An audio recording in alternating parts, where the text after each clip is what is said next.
अस्सलामुअलैकुम वरहमतुल्लाह।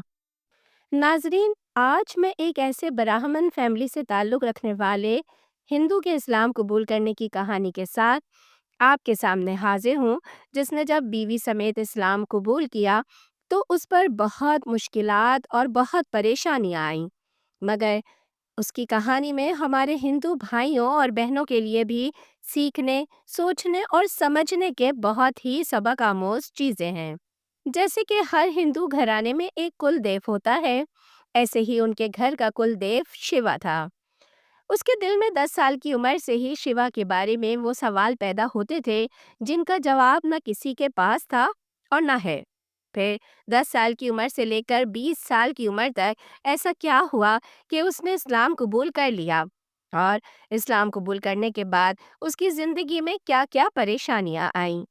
आइए, ये सब कुछ अब्दुल वाहिद भाई से ही सुनते हैं। जब वो जंगल में पहुँचता आगे और वहाँ पर जब वो तपस्या करता, तो मैंने मेरे वालिद से सवाल किया कि अगर वो ईश्वर होते तो उन्होंने जंगल में जाके किसी की उपासना क्यों की? मेरा पहला सवाल।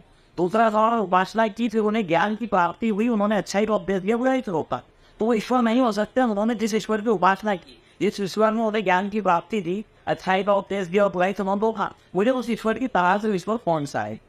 मेरे वालिद ने 10 साल का बच्चा था, उस वक्त मेरी उस बात को दबा दिया, कहा हमें महावीर की पूजा करना है, उसके जरिए हम वहाँ तक पहुँच जाएँ। मैं चुप हो गया। उसके बाद मेरी उम्र तकरीबन 19 साल हुई। उस वक्त मेरी शादी हुई। शादी के तकरीबन 1 साल के बाद, यानी 1982 में मेरी शादी हुई। 1983 यानी फरवरी के महीने में मेरे दोस्त थे मोहम्मद आशार, उन्होंने मैंने प्रसाद दिया महावीर का। वो कहने लगे, भाई मैं एक खुदा को मानता हूँ, उसके अलावा किसी गैर अल्लाह का चढ़ा हुआ प्रसाद नहीं खाता हूँ। तो मैंने उनसे कहा कि आपका एक खुदा है तो क्या हो, मेरे भी एक ही गुरुदेव है जिसका प्रसाद मैं आपको दे रहा हूँ। उन्होंने कहा, तुम्हारे गुरुदेव इंसानों में से हैं, और तुम्हारे गुरुदेव और दुनिया के जितने भी गुरुदेव है, दुनिया के जितने भी पीओ पैगंबर है, दुनिया के जितने भी महान लोग हैं, वो सारे के सारे उस खुदा की परस्तिश करके जन्नत में जाएंगे। जिस खुदा की परस्तिश मैं करता हूँ, मैं उस खुदा के अलावा किसी का चढ़ावा नहीं खाता हूँ। उस वक्त मेरे जहन में वो 10 साल वाला सवाल फिर जा रहा था। मैंने उनसे पूछा, वो खुदा कौन सा है? मुझे उस खुदा के बरसों से पास थे। उन्होंने मुझे मस्जिद आने की दावत दी। उस वक्त मैं मुसलमानों का विरोधी था, शिवसेना का काम करता था, क्योंकि मुझे ये डर था कि मुसलमान है, कहीं ऐसा ना हो मुझे मस्जिद में जाके मार डाले या कुछ कर डाले। तो पहले तो मैंने उसे मना कर दिया कि बताइए आ रहा हूँ। एक दो बार उसने फिर मुझसे जिद की कि आप एक बार चल के देखिए। जब मस्जिद में लेके गए, वहाँ पर उन्होंने फिर मुझे खुदा का परिचय करवाया कि ईश्वर किस प्रकार से वो निराकार है, जिसको आज तक किसी ने नहीं देखा, जिसका कोई रंग रूप कोई आकार नहीं है, जिसकी कि मुझे तलाक थी। वो तकरीबन उन्होंने मेरे ऊपर 6 महीने तक मेहनत की, और अलहमदुलिल्लाह 6 महीने के बाद मुझे इस्लाम समझ में आ गया। मैंने इस्लाम धर्म कबूल किया। उन्होंने 12 लोगों ने मिलकर सारा इस्लाम मुझे समझाया। 6 माह में कई सवाल के जवाब मुझसे मेरे हुए, और सवाल जवाब में उन्होंने मुझे सारे जवाब देके मुझे मुतमईन किया। मुतमईन होने के बाद मैंने इस्लाम पर जब ऐलान किया, तो मुझे मस्जिद से मशवरा करके रोका गया, अगर आप अभी ऐलान करोगे तो कोई भी मुश्किल हो जाए जो आप बर्दाश्त कर पाओगे, इसलिए आप कुछ समय चुपचाप निकल नमाज पढ़ो, रोजे रखो, ये सब करो। अल्हम्दुलिल्लाह रमजान का महीना चालू होने वाला था, उसके 8 दिन पहले मैंने 82 के एंड में इस्लाम कबूल किया, और मैंने नमाज चालू कर दी, रोजे रखना चालू कर दिए। ये सब होते होते 1 साल गुजर गया। 1 साल गुजरने के बाद, इससे बीच में मेरी वालिदा ने भी 6 महीने बाद इस्लाम कबूल कर लिया था। 1 साल गुजरने के बाद मेरे घर वालों ने मुझसे कहा कि तू मुसलमानों के साथ रहता है, क्या मुसलमान बन गया? तो मैंने कहा हाँ, वो तो मैं साल भर पहले बन गया। उन्होंने कहा कि तू तो नमाज पढ़ता है, तो मैंने बोला हाँ, वो तो मैं साल भर पहले पढ़ता था। उन्होंने कहा तू रोजे रखता है, मैंने कहा वो तो मैं साल भर से रखता हूँ। इस बात पर वो घर वाले नाराज हुए, मुझे घर से निकाल दिया।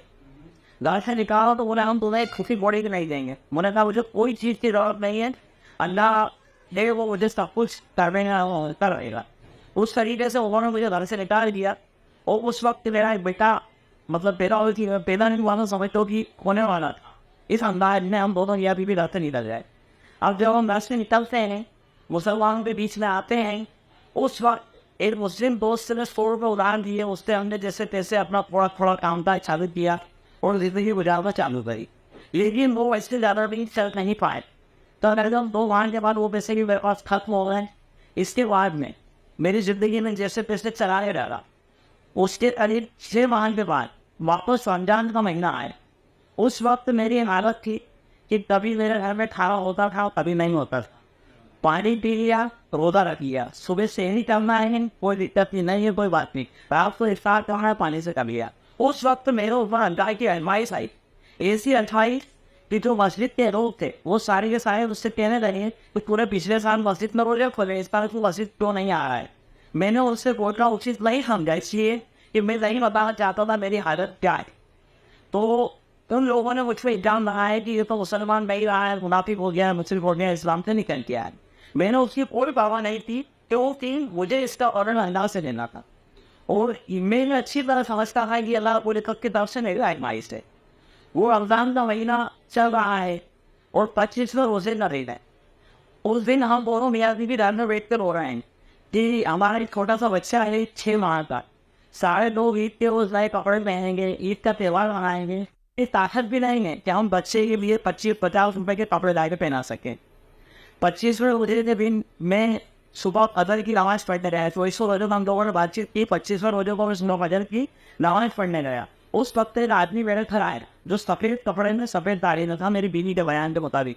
उन्होंने आगे पूछा, दरवाजा बजाया, अब्दुल वाहिद कहाँ है। मेरी बीवी ने वहाँ नमाज़ पढ़ने के लिए गए हैं। उन्होंने कहा कि ये 500 रुपये रखो, वो आए तो उसे दे देना, वो समझ लेगा। मैंने मेरी उससे बात की, मेरी बीवी ने लेकर रख लिए। मैं सुबह मस्जिद से जब घर आया फजर पढ़ के, मेरी बीवी ने मुझे मारना सुनाया पूरा।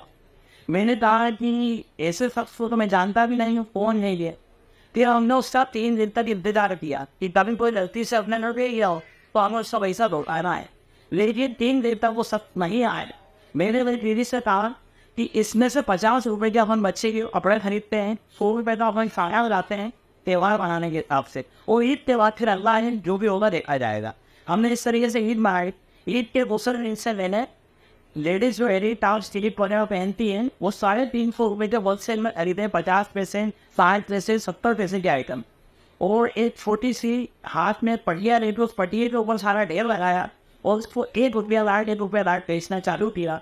अल्हम्दुलिल्लाह शाम को मेरे पास 500 रुपये वापस हो चुके थे। उस वक्त मेरे अंदर इतनी हिम्मत आ रही थी कि वो सर 500 रुपये लेने आएगा तो हम देते हैं, हमें कोई प्रॉब्लम नहीं। अल्हम्दुलिल्लाह वो अल्लाह की एडवाइस थी जिसमें मैं खड़ा रहा। अल्लाह की इज़्ज़त ने सारे लोग ऐसी मदद भेजी थी। उस 500 रुपये से मेरी ज़िंदगी की शुरुआत हुई है। आज अल्हम्दुलिल्लाह इंदौर शहर के अंदर मेरा बंगला है, गाड़ी है, सब कुछ है मेरे पास। मैं हज कर चुका हूँ, उम्रा कर चुका हूँ, मेरे घर में सारे बच्चे हज कर चुके हैं। अल्हम्दुलिल्लाह इससे आप लोग समझ गए होंगे कि अल्लाह की इज़्ज़त ने मुझे कितनी दौलत उसके बाद दी। ये शुरुआत वहाँ से हुई। मैंने कई बिजनेस किए, कई कार चलाओ देखें, और अल्हम्दुलिल्लाह अल्लाह की इज़्ज़त ने मुझे इस मंजिल तक, यहाँ तक पहुँचाया। मेरा ये कहना है, जो लोग सुन रहे हैं उन लोगों को ये कहना है कि अगर कोई आदमी मुसलमान होता है तो उसे ये सोच लेना चाहिए कि अल्लाह की एडवाइस जरूर व जरूर मेरे ऊपर आएगी और मुझे उस एडवाइस से खड़ा उतरना है। अगर मैं खड़ा नहीं उतरूँगा तो फिर मामले नहीं बनेंगे, और खड़ा अगर आदमी उतरेगा तो अल्हम्दुलिल्लाह आज मुझे देखिए कि जो हालत मेरी, अगर कोई इज़्ज़त हर मुसलमान की हालत बनाएगा। अल्हम्दुलिल्लाह आज मैं ज़कात भी देता हूँ, सत्तात खैरात सब कुछ करता हूँ। यार अल्लाह मुझे सब ने मुझे इकरा दिया है। उस वक्त मेरी ये सृष्टि का धन अगर मेरा हाथ भी बस हो रहे थे, सिर्फ यूँ रहने थे। नहीं तो मैं मुसलमानों को बताऊंगा भाई कि मेरे घर में खाने को नहीं है, इसलिए मैं रोज़ा खोलने नहीं आ रहा हूँ। क्योंकि अगर मैं वसीफ में रोज़ा खोलने आऊँगा तो मैंने एक हदीस सुनी थी कि जो तू खाए तेरी बीवी को खिलाए, जो तू पहने तेरी बीवी को पहना। तो मेरी इतनी ताकत भी नहीं थी कि मैं 1 रुपये का तरबूज खरीद के लाऊँ, उसका एक टुकड़ा मेरी बीवी को दे दूँ। क्योंकि अगर मैं मस्जिद रोज़ा इफ्तार करने जाऊँगा वो कम से कम एक खजूर या तरबूज का टुकड़ा उठा के खाना पड़ेगा, और वो मैंने खा लिया और मेरी बीवी को नहीं खिला पाया तो फिर मामला बिल्कुल धीरे धीरे मिल जाएगा मेरा। इस वजह से मैं मस्जिद नहीं आया, लेकिन ये मैंने उन लोगों को नहीं बताया।